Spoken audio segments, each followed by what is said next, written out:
嗨嗨嗨嗨，關人婷啊！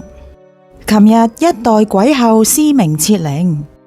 思明早前喺2026年3月21號病逝。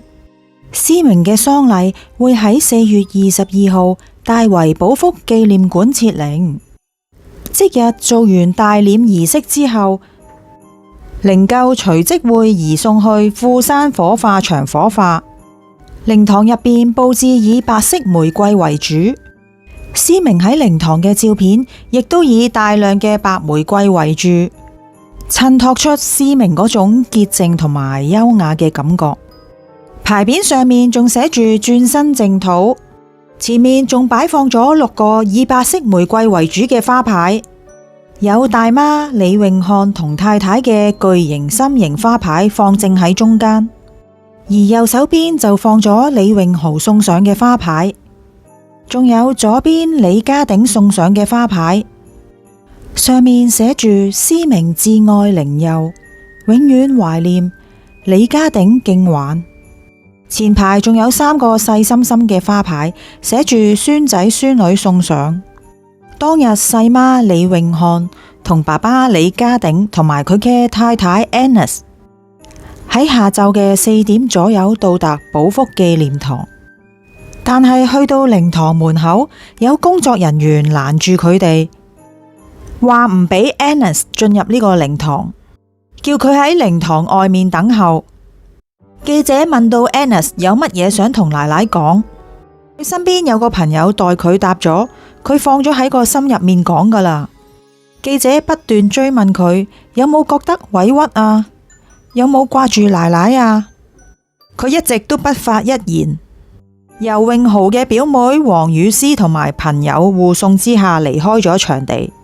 思明唔少圈中嘅好朋友都送上花牌致哀，但係竟然俾記者發現靈堂嘅一角後樓梯位置，發現一個寫住愛母思明大人靈鑑，永遠懷念李家鼎、詠豪同埋林玉謙一舅，即係詠豪嘅太太，佢哋嘅花牌俾人掉咗去走廊。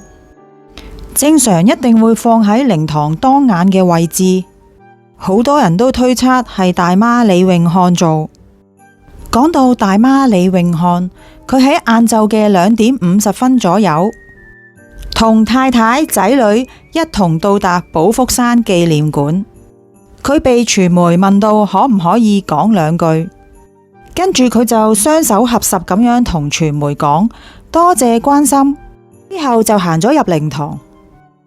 跟住仲有工作人員拎咗2打蛋撻、椰撻同埋啲紙包飲品俾啲傳媒享用。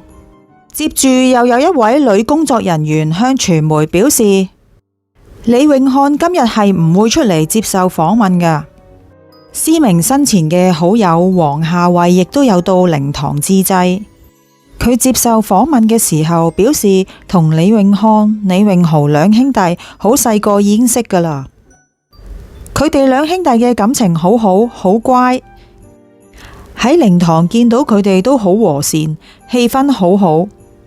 夏蕙姨仲話我好錫佢哋噶，我頭先仲攬住佢哋嚟錫。夏蕙姨仲提到思明係一個好好嘅媽咪，佢好盡責咁照顧屋企同2個仔，咁多年從冇怨言。黃夏蕙被問到知唔知道佢2個新抱點樣相處噶，佢話佢哋關係好好。黃夏蕙仲同2兄弟講唔好亂嚟啊，有咩事揾我同你哋搞。最令大眾關心嘅就係孖仔2兄弟嘅關係，同埋對詠豪太太嘅指控。而最令人擔心嘅係李家鼎嘅神情明顯好憔悴，鼎爺嘅身形真係非常之瘦，傳佢得返120磅，仲話佢要用成人紙尿片，佢嘅情況真係令人擔心啊！仲要見到鼎爺離開靈堂之後，喺靈堂嘅街邊食杯麵，畫面真係令人唏噓啊！佢食完個杯麵之後，又返返去靈堂，一路都係詠豪扶出扶入。早前鼎爺已經預告佢同豪仔係唔會出席呢個解穢酒。豪仔再接受訪問嘅時候，佢都話確認係唔會去。而兩父子就坐咗私家車離開。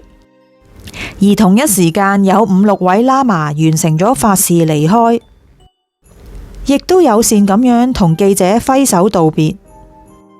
亦都喺靈堂見到鍾志光鍾 Sir， 佢話佢今日都係嚟鞠個躬。被問到知唔知點解鼎爺瘦咗咁多，佢話因為鼎爺個胃有少少唔妥，食嘢唔係咁好。佢仲話有一次同豪仔拍緊《愛回家》嘅時候收到電話，話係思明身體出咗事。佢聽完電話都即刻含住眼淚。佢都好盡責㗎，當時仲差一個 shot。佢話佢拍完先走，導演知道仲即刻叫佢走，仲問到識唔識佢嘅太太 Agnes。鍾 Sir 話我識啊，佢太太好好人，對我都好關照。佢太太係台灣人，中秋節會訂啲文蛋俾我㗎。資深音樂人薛安達、思明嘅妹夫鄧子峰、郭秀雲、麥子雲等等。對於較早前李家鼎、李永漢隔空互數，鼎爺仲爆料強調思明並唔係咁憎 Agnes 㗎，仲有相為證，仲有一張係思明同 Agnes 嘅合照，張相仲係 Agnes 同思明手拖手行街，兩個食飯仲有傾有講，睇落去唔似係不和。而李永漢點解要針對 Agnes 呢？佢話大家本身對 Agnes 並唔反感，自從佢同細佬拍拖之後，過咗3個月就開始露出佢嘅真本性。佢話你個仔而家同我一齊，乜都要聽晒我講，我唔中意同你哋一齊住，就算住喺隔離左右都唔得。李永漢直指 Agnes 喺佢哋屋企製造好多嘅矛盾，又話有一次家庭聚會，思明都話唔影相，但係 Agnes 就趁機搭住思明嘅膊頭，指揮人幫佢影相。就係呢一個舉動令到思明非常之反感。佢仲話現場有好多親戚見到呢件事，老土啲都要講句，家家有本難念的經。我哋都要尊重佢哋一家人，呢啲咁樣嘅家事只有佢哋自己去解決。呢件事上面令到我好想講一個佛學嘅故仔。佛學入邊成日都話種善因得善果，種惡業一定有惡報。宋朝有一個故事，唔知大家又有冇聽過呢？可能現代嘅人會覺得係無稽之談，仲好迷信添。有一個人叫做惠仲達，30幾歲，佢俾閻羅王捉咗去。閻羅王判官查咗佢一生所做嘅善惡，佢嘅罪業簿擺滿晒成個大廳，善事就只得一張紙。惠仲達見到呢個情況，心裏面就懷疑咁樣問：我仲咁後生，點會做到咁多業障出嚟啊？閻羅王就答佢啦：罪業唔一定係做出嚟，只要你心動咗個念，鬼神都有記載。只要你個心動咗一個念，我就幫你寫一筆。所以你做嘅業咪擺咗一大堆喺度咯。跟住惠仲達就問啦：咁嗰個善事點解咁少嘅？究竟係邊一啲善事啊？咪就係皇帝要興建一個工程，呢一個工程勞民傷財，但係你就係出自真心，勸皇帝唔好做呢一個工程，所以你咪有一張善事嘅紙咯。佢又話咯，雖然我勸咗皇帝，但係皇帝都做咗呢單工程。閻羅王就話：如果皇帝聽咗，你嘅功德仲大啊！雖然冇聽到，但係你誠心誠意為民眾，呢一個真誠嘅善心係非常之可貴噶。於是閻羅王吩咐判官將佢善惡兩個簿用秤稱一稱，結果善重惡輕，由呢件事，大家可以睇到，你用心去動呢個善念，真誠為所有眾生或者你身邊嘅所有朋友，你絕對冇私心，唔會為咗自己。呢啲就係真善。例如你做咗好多好事，最後嘅目的係為咗自己，咁樣就已經唔係真善啦。大家要冷靜去反省，檢點自己嘅思想行為。我究竟今日做咗啲乜嘢業？如果惡業多過善業，我哋呢一日就係白過噶啦。佛學總括嚟講明六道嘅眾生點解會捨身受身？呢句話係冇講錯噶。人生嘅目的係要靠意義同埋靠自己去建立。我哋試諗一諗，我哋呢一生入邊嚟到呢個世界上係做乜嘢嘅？